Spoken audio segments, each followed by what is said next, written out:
अपने कंपनी का भी स्टेटस दिया है। 2015 में, इससे 2015 के पहले हमारी कंपनी मेनली कोयला और गैस आधारित प्लांट से बिजली पैदा करती थी। तो 2015 में पहली बार हमने गोल्डन हाइड्रो प्रोजेक्ट की स्थापना की, जिसमें जल से विद्युत बनाने का प्रबंधन होता है। ये नवीनीकरण ऊर्जा का एक उत्पादन का तरीका है। 2017 में हमने बिजली उत्पादन के साथ साथ कोयला उत्पादन के क्षेत्र में भी एंट्री किया, और कोयला जो हमारा बकरी बरवाड़ी माइन है वहाँ पे सबसे पहले उत्पादन शुरू हुआ। आज ऊंचाहार में भी वहाँ से कोयला आता है। 2023 में भारत के अलावा जो भारत के बाहर बांग्लादेश में हमने बांग्लादेश गवर्नमेंट के साथ जेबी बनाया था, तो उसके वहाँ पर एक इकाई की स्थापना की 600 मेगावाट का।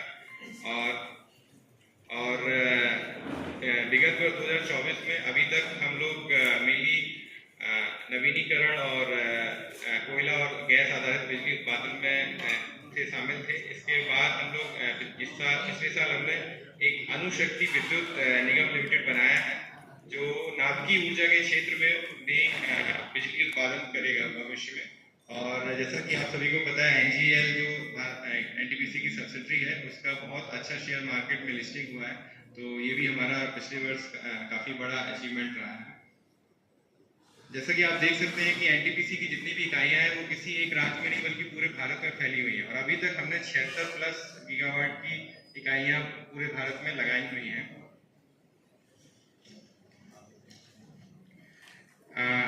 ये कुछ NTPC एज ए जो पूरी कंपनी है उसका क्या उपलब्धियां हैं। तो इस वर्ष NTPC ने 292 बिलियन यूनिट्स की बिजली का उत्पादन किया है, जो पिछले वर्ष से लगभग 3.5% ज़्यादा है। इसी तरह कोल उत्पादन भी हमारा पिछले वर्ष की तुलना में 31% ज़्यादा है। और हम लोग जो खर्चा कर रहे हैं, जिससे देश का विकास होता है, तो कैपिटल एक्सपेंडिचर जो हम लोग करते हैं, वो इस साल हमने 23,830 करोड़ रुपए ऑलरेडी खर्चा किया हुआ है।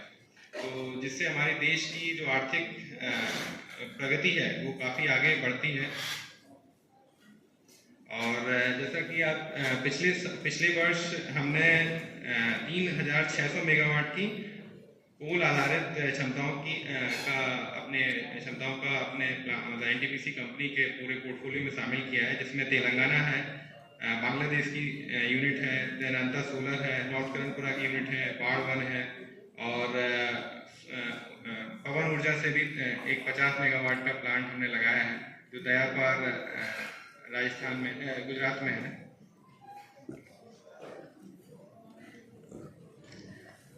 जैसा कि आप देख सकते हैं कि अभी हमारी जो क्षमता है वो 76 गीगावाट से ऊपर है, और अभी इसके अलावा हम लोग 29.5 गीगावाट की इकाइयाँ और जोड़ने वाले हैं, जिन पर हमारा कार्य चल रहा है।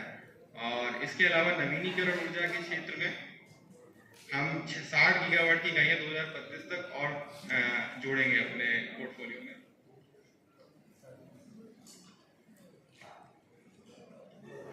ये NTPC ऊंचाहार के बारे में हमसे आप सभी को बहुत अच्छे से पता है। इस परियोजना की आधारशिला श्रीमती इंदिरा गांधी जी ने 1981 में रखी थी, और 1992 में NTPC ने उपरवन से परियोजना लेने के बाद 4 और नई यूनिट्स लगाई हैं, और इसके अलावा 10 मेगावाट की एक सौर ऊर्जा की इकाई की भी स्थापना की। NTPC ऊंचाहार की कुल उत्पादन क्षमता 1560 मेगावाट है, जिसमें 10 मेगावाट का सोलर भी शामिल है। इसके अलावा हमारा जो कोयला है वो BCCL और CCL माइन से आता है, और बिजली के लिए जो पानी की आवश्यकता होती है वो शारदा सहायक कैनाल से लेते हैं।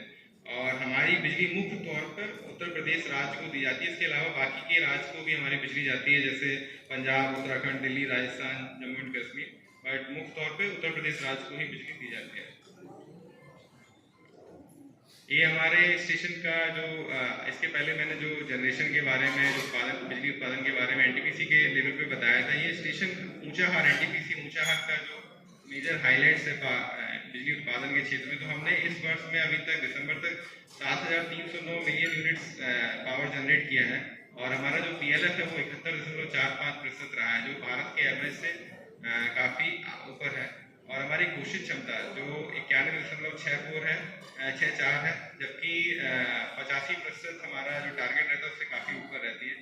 सोलर उत्पादन में भी हमने 9.82 मिलियन यूनिट्स जनरेट किया है, और ऐश यूटिलाइजेशन भी अभी तक हमारा 90% पहुँच चुका है। और बाकी के 3 वर्षों में हम लोग ज़्यादा भी इसका यूटिलाइजेशन करेंगे। ये हमारा स्टेशन हाइलाइट्स हैं जो हम लोग यहाँ पे मेजर काम कर रहे हैं, वो आपको बताना चाहेंगे। जैसा कि हमने अपना हमारे जो कैंटीन्स हैं और जो वर्क प्लेस है जहाँ पे वर्कर्स बैठते हैं, वहाँ पे हमने LED स्क्रीन्स लगा रखी हैं जहाँ पे वीडियोस जो सुरक्षा से संबंधित वीडियो डिस्प्ले होते हैं। इसको देखने से वर्कर्स को काम करने में क्या क्या सावधानियाँ बरतनी चाहिए उससे जानकारी मिलती है। उसके बाद NTPC ऊंचाहार एक बहुत महत्वपूर्ण है कि भारत की ऐसी इकलौती इकाई है जिसमें सारी इकाइयों में FGD का इंस्टॉलेशन हो चुका है, तो ये हमारे लिए बहुत बड़ा अचीवमेंट है। उसके अलावा वाटर सस्टेनेबिलिटी के क्षेत्र में हमको टेरी ने अवार्ड्स दिए हैं और हम लोग इन्वायरमेंट के क्षेत्र में अच्छा काम करने के लिए हमको गोल्ड अवार्ड भी मिला है। इसके साथ साथ परियोजना के बाहर भी जो पुरानी वाटर बॉडीज हैं जहाँ पे तालाब हैं उनको हम लोग रिजुवनेट कर रहे हैं, उनको वापस अच्छे से तैयार कर रहे हैं। और NTPC ऊंचाहार अभी जो हमारा STP वाटर जो शहर में जनरेट होता है रायबरेली शहर में, उसको भी हम लोग अपने यहाँ पे कैसे यूटिलाइज करें उसके लिए हम लोगों ने एक डिटेल प्रोजेक्ट रिपोर्ट बनाई है और इसका भी हम लोग तैयारी कर रहे हैं। ये NTPC को हमारी परियोजना को कई सारे फोरम्स ने रिकॉग्नाइज किया है और हमको विभिन्न क्षेत्रों में हमको अवार्ड्स दिए हैं। NTPC ऊंचाहार की चिमनी से निकलने वाली जो फ्लू गैस है वो पर्यावरण के सभी मानदंडों को पूरा करती है और इसके लिए हमने हमारा जो ESP है उसका हमने R&M किया है, उस पर काफ़ी सारा खर्चा किया है। और इसके अलावा जैसा कि हमने बताया कि NTPC ऊंचाहार देश की इकलौती इकाई जिसकी सारी इकाइयों में FGD का इंस्टॉलेशन हो चुका है। और इसके अलावा हमने कमीशन मॉडिफिकेशंस भी किए ताकि हमारी जो इकाइयों से फ्लू गैस निकलती है पर्यावरण के सभी मानदंडों को पूरा करे। इसके अलावा प्लांट से डस्ट जो निकलती है उसको और ज़्यादा कम करने के लिए जो हमारा गाइडलाइन उससे भी अच्छा करने के लिए हमने कुछ इनिशिएटिव्स लिए हैं। जैसे कि हम लोग जो बिकई गांव है उसके साथ में जो दीवार है उसके ऊपर हम लोग काफ़ी बड़ा एक पर्दा लगाएंगे जिससे जो भी और डस्ट का बाहर की तरफ काफ़ी कम से कम डस्ट जनरेट हो और कम करेंगे। उसके अलावा हम लोग R&M कर रहे हैं DEDS सिस्टम का अपने CHP में, जिससे हमारा डस्ट एमिशन और भी ज़्यादा कम हो जाएगा। ऐश डाइक में हम लोग वाटर स्प्रिंकलिंग सिस्टम लगाएंगे जिससे जो ऐश से थोड़ा बहुत डस्ट जो जनरेट हो रहा है उसको और भी कम करेंगे, काफ़ी कम करने के लिए हम लोग ये सिस्टम लगा रहे हैं। कन्वेयर गैलरीज का R&M कर रहे हैं जिससे और डस्ट एमिशन में कमी आएगी। इसके अलावा हमारा जो देश का टारगेट है कि हम लोग नेट जीरो अचीव करना चाह रहे हैं, उसके लिए हम लोग सौर ऊर्जा के क्षेत्र में NTPC ऊंचाहार में 7.3 मेगावाट की इकाइयाँ लगा रहे हैं और जो बारिश का पानी है उसको हम लोग रीयूटिलाइज करने के लिए 1 लाख क्यूबिक मीटर के लिए एक इंफ्रास्ट्रक्चर डेवलप कर रहे हैं। इसके अलावा जैसा कि बताया कि रायबरेली से जो STP वाटर आएगा उसको यूटिलाइज करने के लिए क्या क्या कदम लेने हैं, प्रोजेक्ट रिपोर्ट बनानी है, वो भी हम लोग तैयार कर रहे हैं। ये हमारे प्लांट में और टाउनशिप में सीवेज ट्रीटमेंट प्लांट लगा है, इससे हम इंश्योर करते हैं कोई भी खराब पानी हमारे प्लांट की बाउंड्री से बाहर नहीं जाए। Next NTPC Unchahar tree plantation भी का इनिशिएटिव लिया है जिससे हम लोग कार्बन स्टोरेज करते हैं और जो आजकल ग्लोबल वार्मिंग का इशू है वो भी इससे एड्रेस होता है। अभी तक हमने 14,12,000 पेड़ लगा चुके हैं।